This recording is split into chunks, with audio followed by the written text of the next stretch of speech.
তো বন্ধুরা চলে এসেছি প্রতিদিনের মতো একদম সেরা সেরা স্বাদের একটা রেসিপি নিয়ে। আপনারা দেখছেন গ্রামের মেয়ে রানু ইউটিউব চ্যানেল। আমার এই ছোট্ট চ্যানেলে তোমাদের অনেক স্বাগত জানিয়ে আজকে রেসিপি শুরু করছি বন্ধুরা। একটা এমন সুস্বাদু রেসিপি তোমাদের সঙ্গে ইউনিকভাবে শেয়ার করব। আশা করছি এই রেসিপিটা খুব ভালো লাগবে। শুরু থেকে শেষ পর্যন্ত আমাদের সঙ্গে থাকো, স্টেপ বাই স্টেপ দেখতে থাকো। তো বন্ধুরা এই রেসিপিটা বানানোর জন্য লাগবে এঁচড় আর আলু।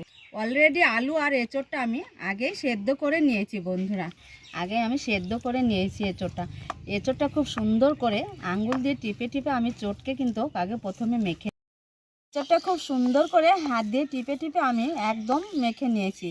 আর এই এঁচড়টা সব থেকে কচি এঁচড়টা নিতে হবে বন্ধুরা। এবার এইখানে সেদ্ধ করা আলুটাও দিয়ে একসঙ্গে এইভাবে মেখে।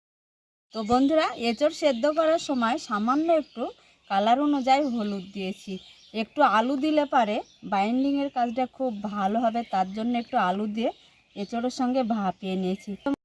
তো বন্ধুরা দেখো আলুটা আর এঁচড়টা খুব সুন্দর করে চটকে একদম মেখে নিয়েছি। এই পর্যায়ে এখন দিয়ে দেবো কুচানো একটু পেঁয়াজ, একটু জিরের গুঁড়ো, এবার দিয়ে দেবো একটু ধনের গুঁড়ো, দিয়ে দিব ঝাল অনুযায়ী কাঁচা মরিচটাও দেখো ছোট টুকরো করে কেটে নিয়েছি, একটু ঝাল বুঝে কাঁচা মরিচ, লবণ। তো বন্ধুরা দেখো মশলা গুঁড়ো, পেঁয়াজ, কাঁচা লঙ্কা, ঝাল বুঝে সমস্ত কিছু দিয়েছি। এইবার দিয়ে দিব এইখানে বেসন বন্ধুরা।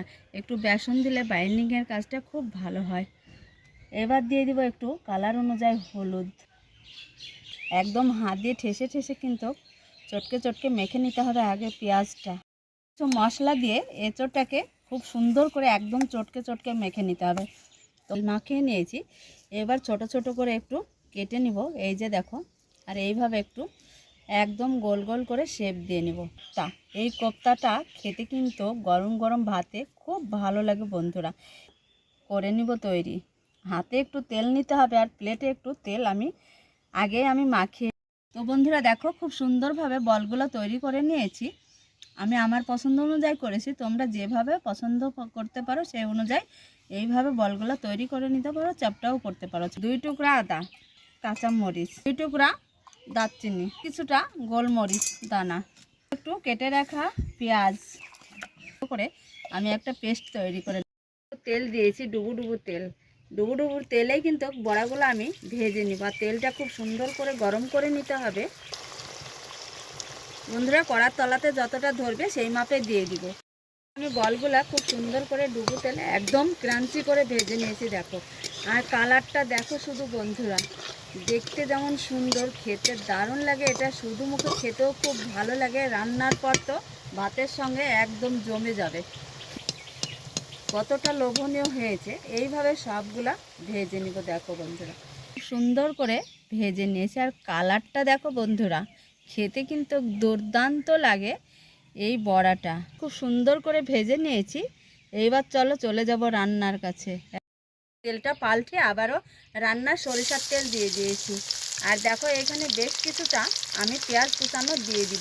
খুব সুন্দর করে ভেজে নিয়েছি। এইখান থেকে বেশ কিছুটা বেরেস্তা আমি তুলে নিব। মিক্সচারে যে একটা বাটা মশলা রেডি করে রেখেছি সেই মশলাটা দিয়ে দিব।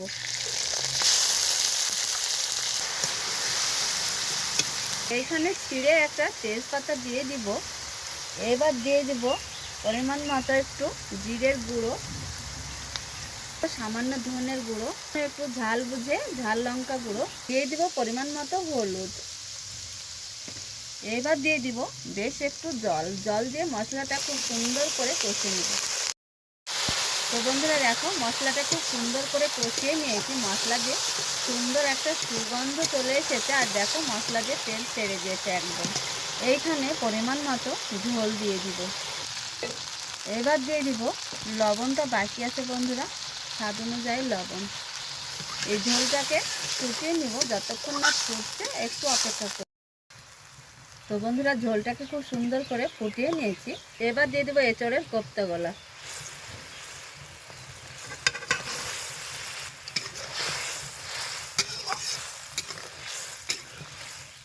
একটু দিয়ে দিব ভাজা জিরে গুঁড়ো বন্ধুরা, বেশ একটু ভাজা জিরে গুঁড়ো দিয়েছি।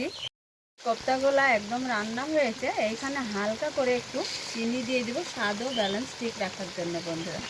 রান্না প্রায় কথা বলতে বলতে একদম শেষ হয়েছে, একটু আমি খুন্তিতে খুব সুন্দর করে মিশিয়ে নিব। আর দেখো বন্ধুরা, দেখো এঁচড়ের কোপ্তাগুলো রান্না করা হয়েছে, একটা প্লেটে ঢেলে নিয়েছি। এইখানে একটু ভাজা বেরেস্তা তুলে রেখেছিলাম, এই বেরেস্তাটা একটু দিয়ে দিব বন্ধুরা, ডেকোরেশন করে নিব এইভাবে। খেতে কিন্তু গরম গরম ভাতে দুর্দান্ত লাগে এই এঁচড়ের কোপ্তা বন্ধুরা। রেসিপি তোমাদের কেমন লেগেছে?